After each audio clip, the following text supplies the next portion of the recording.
Opa, tudo bem? Aqui é o Normandes da Algoworks e hoje eu tô aqui com meu grande amigo Otávio. E aí, Otávio, tudo bem? Tudo bem, cara? Sempre um prazer estar aqui com você.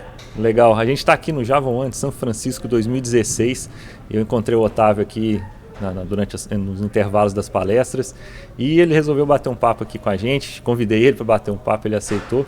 O Otávio eu já conheço ele há uns 3, 4 anos, ele foi a Uberlândia há um tempo atrás, deu um curso lá de NoSQL e é justamente sobre isso que a gente vai conversar nesse vídeo. O Otávio é um cara sensacional, muito gente boa. Ele trabalha aqui na Tom Tribe, até ele que me deu essa camiseta. E ele é um cara bastante ativo aí na comunidade, participa de projetos open source. Então acho que vai ser bem proveitoso esse bate-papo aqui com ele. Então vamos lá, nós vamos falar sobre NoSQL aqui. Então vamos lá, Otávio, dá uma visão geral para a galera que não sabe o que é NoSQL. Opa, beleza. Então, NoSQL é um movimento que está se relacionando para não apenas banco de dados relacionais. É o Not Only SQL. Então, basicamente, o que eu quero dizer com isso? A ideia é, antigamente, em 1970, surgiu o banco relacional. E ele tinha foco diferente do que tem hoje. Antigamente, o armazenamento era um negócio muito caro. Os servidores tinham cerca de 70 KB de armazenamento. Então daí, esse recurso de armazenamento se tornou algo muito caro, porque só tinha pouco. Daí surgiu a ideia de normalizar as informações para não replicar as informações, para não ter um dado duplicado e salvar o máximo de recursos possível. Porém, atualmente o desafio já é outro. Hoje, memória e armazenamento é uma coisa relativamente barata, você não se preocupa tanto com isso. Porém, o tempo de resposta é uma coisa muito importante, muito crucial para a gente. Então, por exemplo, normalmente quando você usa uma aplicação e ela demora mais de um segundo, você acaba desinstalando, você para de usar aquela informação. Então o request e o tempo de renderiza daquela informação é muito importante. Então basicamente os bancos não relacionais, eles são focados normalmente para uma solução de rápida resposta, de alta escalabilidade e sobretudo performance, né? Então assim, você trabalha de outra maneira, de outras ideias. Quando você pensa no banco relacional como SQL, você já fala um pouco do ACID, né? Que é aquele lance mais transacional, esse tipo de coisa. Uma coisa precisa como um relógio, né? Ou ela acontece ou não, né? Um exemplo bem legal é o caso do banco, né? Você está realizando a operação de transferência de valor, eu pego o meu dinheiro, transfiro para sua conta, se der alguma coisa errada, volta ao estado original. Já no banco não SQL, é muito comum a gente pensar em disponibilidade, como é o caso dos hospitais. Então, eu estou usando redes sociais como Twitter, esse tipo de coisa. Tem usuários que são muito famosos, que tem cerca de 25 milhões de usuários, 30 milhões de usuários. Então, quando eu dou esse cara famoso dá um tweet, leva cerca de 5 segundos para essa informação chegar em todos os seus usuários. Ou seja, não é preciso. Porém, quando esses caras famosos utilizam o Twitter, Facebook, por aí vai, eles não param de prover serviços, eles continuam funcionando para quem está lendo informação, para quem está inserindo esse tipo de coisa. Então, assim, a ideia basicamente é eu precisar trabalhar com outras soluções que não seja a base de dados relacional como a gente costuma utilizar. Ela continua importante? Sim. Só que em alguns momentos ela não é a melhor solução. Daí o not only, entendeu? Entendi. Então, você viu aí que toda essa introdução, e isso é implementado, tem várias implementações, né? Tem vários tipos de banco, que a gente pode chamar de banco, né? Dos NoSQLs, né? Dá um nome aí de alguns assim, que você já usou, que você pode falar de algum deles, como Cassandra, que eu sei que você conhece, né? Já até criou algumas ferramentas para usar, né? Fala um pouquinho dos tipos que a gente tem aí. Ah, beleza. Normalmente pode chamar de banco, tá? O NoSQL e o relacional, eles são bancos de dados, eles têm os mesmos objetivos, que é inserir informação, recuperar informação, deletar informação. Aquele nosso bom e velho amigo chamado CRUD, né? Você consegue fazer todo esse tipo de coisa com ele. Ele só tem um comportamento diferente, né? Como eu falei, né? O banco relacional, ele busca normalização para economizar espaço de memória, só que quando você trabalha com várias tabelas e faz esse winner join, left join, esse tipo de coisa, demora às vezes um tempo de resposta. Então no banco não relacional você trabalha de maneira de desnormalizar para focar na performance, em tempo de leitura ou tempo de escrita. Em termos de tipos, normalmente são 4 tipos de bancos não relacionais. As pessoas estão falando do novo quinto tipo de banco de dados não relacional. Na minha opinião, são só 4 ainda, que são chave-valor, que é basicamente aquela estrutura de dados dicionário, que é um hash map para quem veio do mundo Java, né? Ou um dictionary para quem é do mundo Python, esse tipo de coisa. Basicamente para um valor, eu vou ter para uma chave eu vou ter um respectivo valor que vai ser recuperado. Então imagine o caso do DNS, né? Eu tenho lá o meu google.com e ele vai ter o valor que é o meu IP, que vai prover aquele recurso, que é os servidores do Google. A estrutura dele é bem simples, ele trabalha somente com bucket e com a informação do chave-valor. Lógico, você pode variar de implementação para implementação, isso é só um conceito. Mas normalmente você só pode recuperar a informação a partir da chave, nunca pelo valor. Sim. E quando você recupera a informação pelo valor, isso custa em performance, porque você tem que indexar mais informações além da chave. Então, o banco chave-valor tem um comportamento muito semelhante ao que nós conhecemos hoje de cache. A única diferença é a durabilidade da informação, né? Cache normalmente você usa para a informação durar um determinado período de tempo. E o banco de dados você vai durar para usar por um determinado um período maior, né? Que é o caso do DNS, né? O Google existe pelo menos há uns 5, 6 anos. Então esse DNS deve ter aquela informação por uns 5, 6 anos ou mais. Os historiadores, por favor, não me critiquem, eu não sei o tempo do Google. Tem um documento, que ele é bem semelhante a um arquivo XML ou um arquivo JSON. A ideia é, basicamente, eu conseguir recuperar e ler as informações como recuperado de um JSON comum, ou seja, eu consigo ler informações de maneira muito mais tranquila, muito mais fácil. O documento, ele tem um conceito de ter documentos dentro dele mesmo, que é o caso dos subdocumentos. Ou seja, eu tenho o meu collection, que é a minha coleção de documentos, eu tenho o meu documento em si, e esse documento, ele tem documentos dentro dele também, entendeu? Eu posso ter documentos e subdocumentos. A diferença entre o banco relacional para ele, basicamente, é que todos os documentos são criados em tempo real. Então imagine, por exemplo, que eu tenho uma coleção de pessoas. O Normand tem o nome, o último nome e o endereço. Eu só tenho o nome e o último nome. Então o endereço não vai ser criado no meu registro. No caso do banco relacional, não. Vai estar lá a informação e vai estar nulo. Vai estar valor nulo. Vai estar valor nulo, exato. Coluna, ou família de colunas, né? Ele se baseia de uma forma bem semelhante, que é a família de colunas. Terceiro tipo, que é a família de colunas. Então, basicamente, eu tenho minha família de colunas como uma entidade maior, né? Em cima dele tem um key store, família de colunas, e ele tem um único campo obrigatório, que é a sua chave. Ou seja, imagine que esse mesmo exemplo de uma família de colunas de pessoas, o único campo obrigatório é o seu nickname, se for uma conta, ou seu CPF, esse tipo de coisa.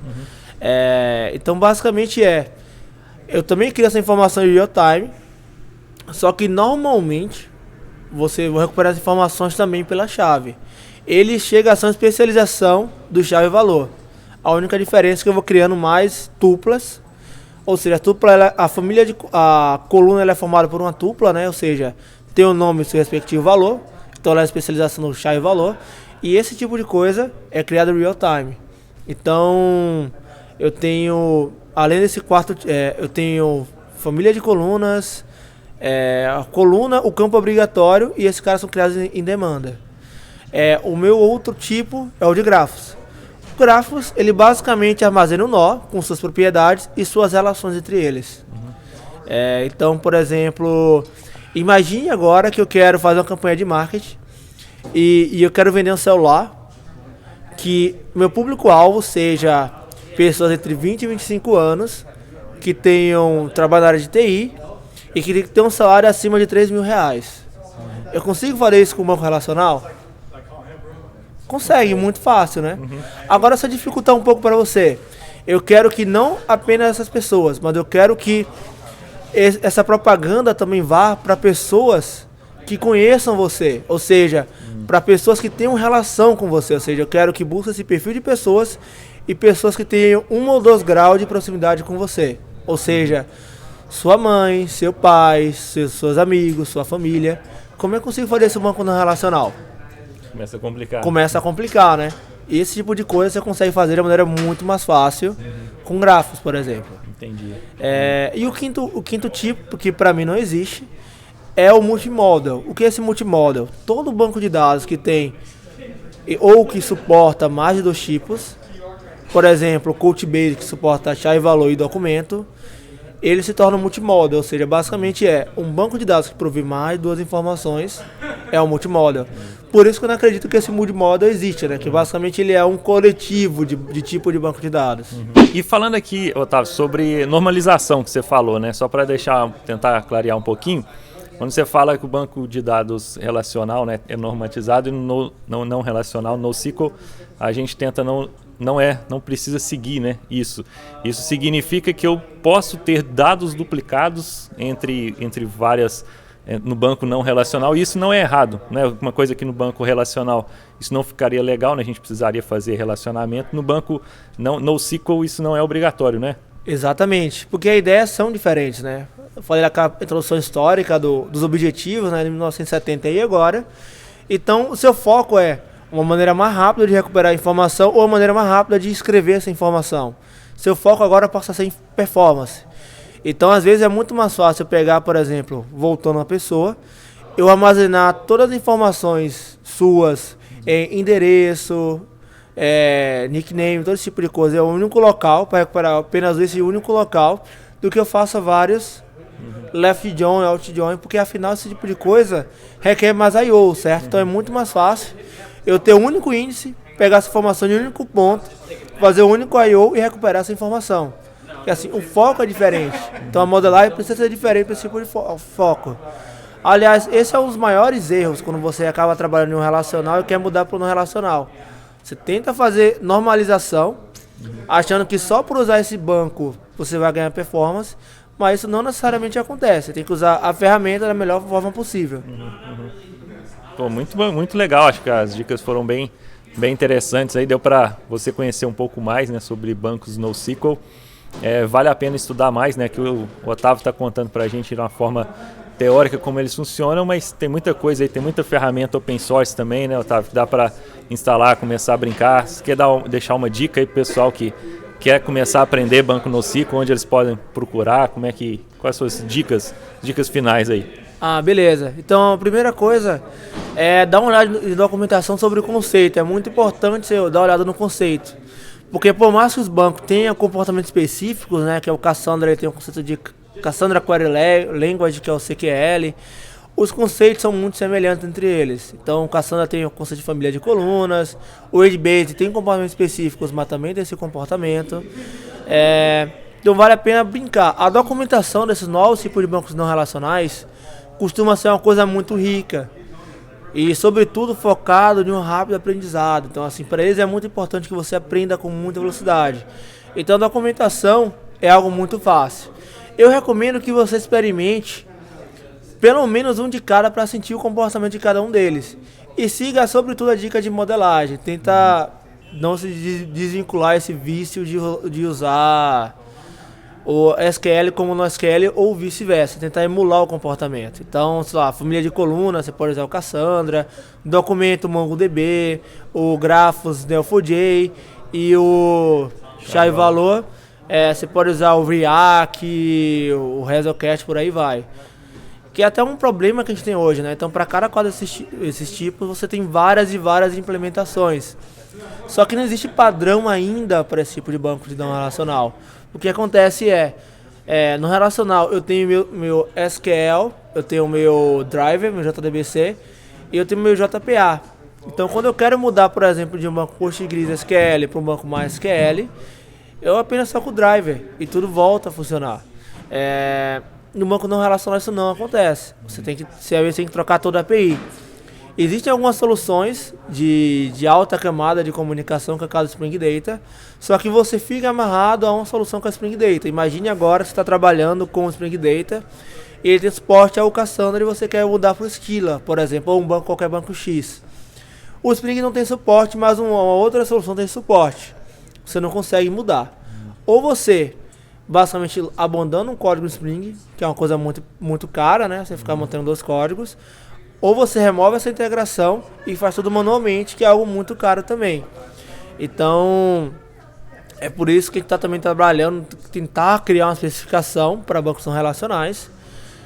Tem um site que é o genosql.org, então é uma boa oportunidade de vocês estudarem também esse tipo de banco. Porque uma vez que a gente está tentando padronizar esse tipo de banco, ele tem que estudar muitos conceitos para criar nomenclaturas a partir do conceito, para ser algo muito próximo, né? E tem que pensar na extensibilidade da coisa, porque assim, uma coisa muito importante dos bancos não relacionais é o comportamento específico de cada um, ou seja, você tem que estudar diversos tipos de bancos não relacionais para saber o que eles têm em comum e quão importante é trabalhar com implementação específica. Então, aproveitando a dica, né, você estudar cada tipo de banco, participa de um projeto open source, que vale muito a pena. Eu recomendo, obviamente, esse trabalho que eu estou trabalhando, que é o JNoSQL. Tem vários vendors envolvidos, então, de repente, você quer trabalhar diretamente com um banco de dados não relacional, você vai esbarrar com o pessoal do Coachbase, que está trabalhando com a gente nesse projeto. Então, é uma dica muito legal, envolve o projeto open source, contribui para o projeto open source, faz parte do JCP, né, porque isso deve ser uma especificação Java, que é muito legal. Show de bola. Valeu demais, Otávio, pelo seu tempo. Muito obrigado. Bonita a camisa, hein? Valeu demais. Obrigadão mesmo aí pelo seu tempo, ter ficado aqui, conversado com a gente. E para você que assistiu esse vídeo, se você gostou, dá um like aí, curta, comente, compartilhe aí com seus amigos, que tenho certeza que são dicas valiosas que o Otávio deu aqui, pode ajudar muita gente, beleza? Um grande abraço, valeu!